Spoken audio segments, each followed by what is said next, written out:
Merci de prendre le rendez-vous de l'information sur BB24, le sommaire. Aujourd'hui, dimanche 28 janvier 2018, le monde entier célèbre la 65e journée mondiale de la lèpre. Heureuse d'Anondé nous propose dans cette édition un reportage sur l'alimentation des patients.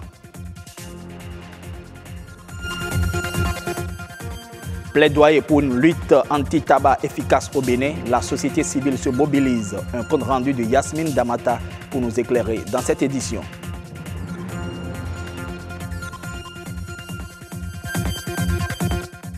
La police municipale joue un grand rôle aux côtés de la mairie de Cotonou. La rédaction de BB24 s'y est intéressée. Le point dans ce journal.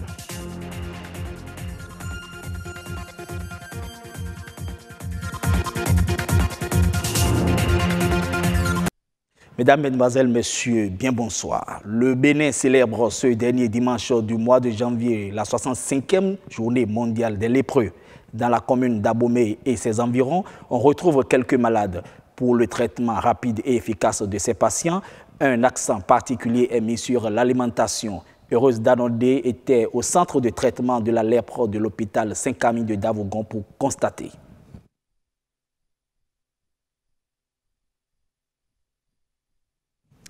Et voilà, nous revenons dans ce studio. Les acteurs du secteur privé béninois réfléchissent afin de mieux créer de la richesse. Ils ont à cet effet organisé le vendredi une journée de réflexion qui vise à peaufiner les stratégies nécessaires pour atteindre leur objectif. La dite séance a eu lieu à la Chambre de commerce et d'industrie du Bénin. Des précisions dans ce reportage de Calvador Awanou et Ricardo Pekou. Quel CCIB pour une économie prospère et un secteur privé dynamique en phase avec les orientations de développement du Bénin? C'est autour de ce thème que acteurs du secteur privé, membres de la Chambre de commerce et d'industrie du Bénin, ont réfléchi. Réunis au sein du groupe Renaissance économique, ces opérateurs économiques entendent participer à l'animation de l'institution consulaire et promouvoir les entreprises béninoises. C'est pour la raison pour laquelle nous sommes là ce matin, pour atteindre deux objectifs. Le premier, c'est de lancer une idée par laquelle nous allons nous organiser désormais pour tirer profit du programme d'action du gouvernement. Et le second objectif, c'est de lancer aussi une idée sur quelle forme d'organisation, quelle forme, quelle chambre de commerce nous attendons, quelle chambre de commerce nous voulons pour notre nation. Et comment nous pouvons nous organiser pour vraiment avoir cette chambre de commerce de qualité. Plusieurs communications ont été animées au cours de cette journée qui a vu la participation du conseiller technique du président de la République, Lazare Serpuito. La présente séance de réflexion bénéficie par ailleurs du soutien de plusieurs sociétés. Le groupe Renaissance économique entend prendre une part importante dans la mise en œuvre du volet économie du programme d'action du gouvernement. Depuis décembre 2016, où il a été lancé le programme d'action du gouvernement, nous nous posons la question, est-ce que les opérateurs économiques béninois prennent parti, une bonne partie, et en tirent vraiment profit? Est-ce que nous en tirons profit? C'est ça la question que nous nous sommes posée. Et nous nous sommes dit, si nous n'en tirons pas encore profit, cela signifie que nous avons besoin de mener une réflexion et de nous organiser autrement pour véritablement en tirer profit. Renaissance économique est donc décidée à réorganiser le secteur privé, principal levier de développement d'un pays. Nous restons toujours avec les acteurs non gouvernementaux. La plateforme des organisations de la société civile engagées dans la lutte anti-tabac était face à la presse vendredi dernier. À travers un point de presse, les organisateurs adressent leur plaidoyer aux autorités afin que la nouvelle loi anti-tabac soit mise en vigueur dans les plus brefs délais. Suivez le point avec Daniel Ada et Yasmine Damata. Remercier, informer et interpeller le gouvernement béninois. C'est la tâche à laquelle les membres de la plateforme des organisations de la société civile engagées dans la lutte anti-tabac se sont attelés. Cette sortie fait suite à l'adoption en Conseil des ministres du 11 janvier 2018 du décret de transmission au Parlement pour l'autorisation de ratification du protocole pour éliminer le commerce illicite des produits du tabac au Bénin.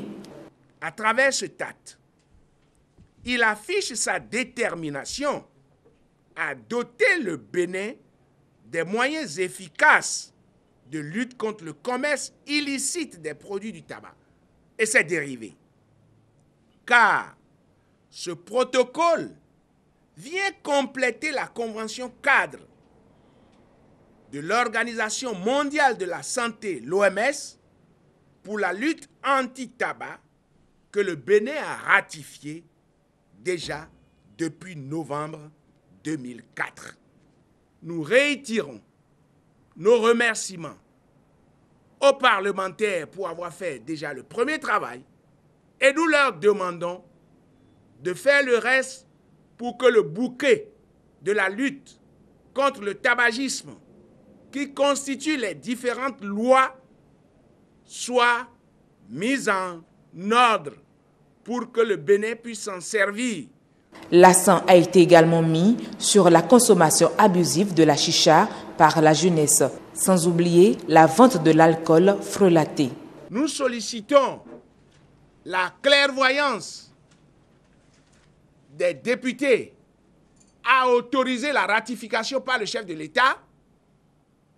Dans cette loi, il est parlé de la chicha, de l'utilisation de la chicha qu'on doit nécessairement éliminer dans notre pays. On doit l'interdire.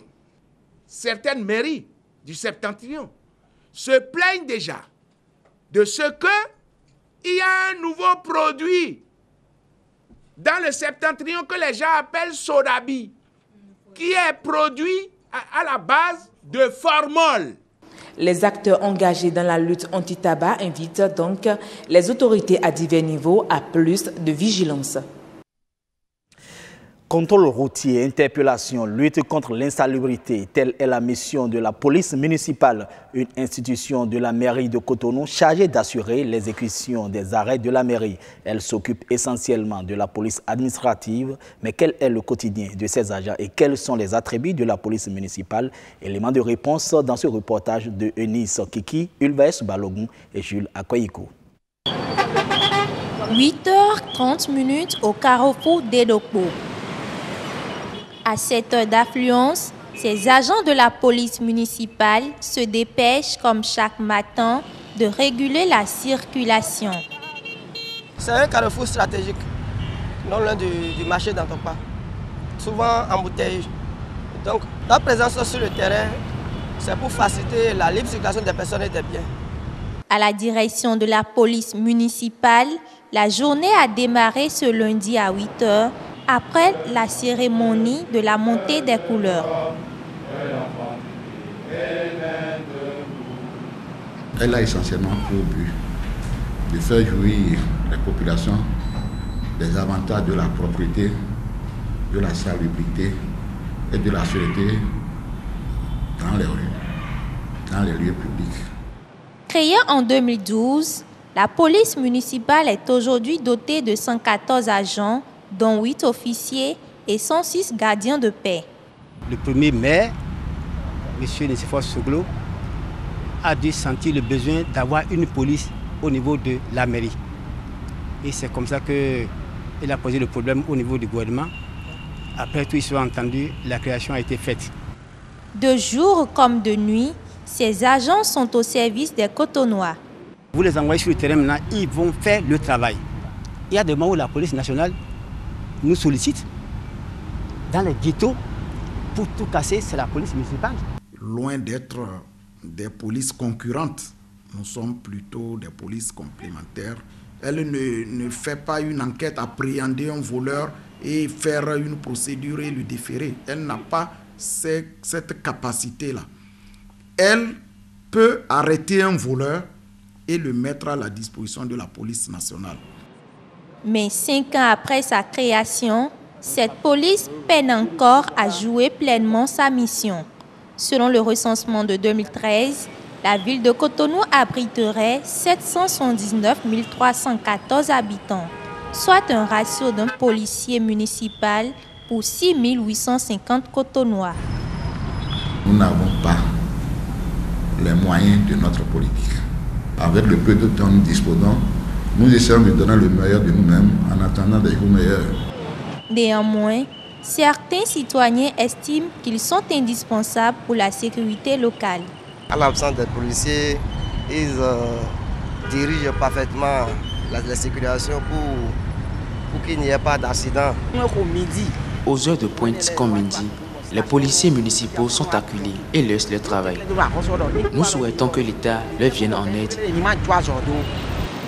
La police municipale, malgré ses difficultés, s'impose aujourd'hui comme une force proche des citoyens. Assurer la sécurité, la tranquillité et prévenir la délinquance, voilà tout l'enjeu de l'existence de ce service de proximité. Fin de cette édition du journal. Merci de nous avoir suivis. Bonne semaine de travail à vous.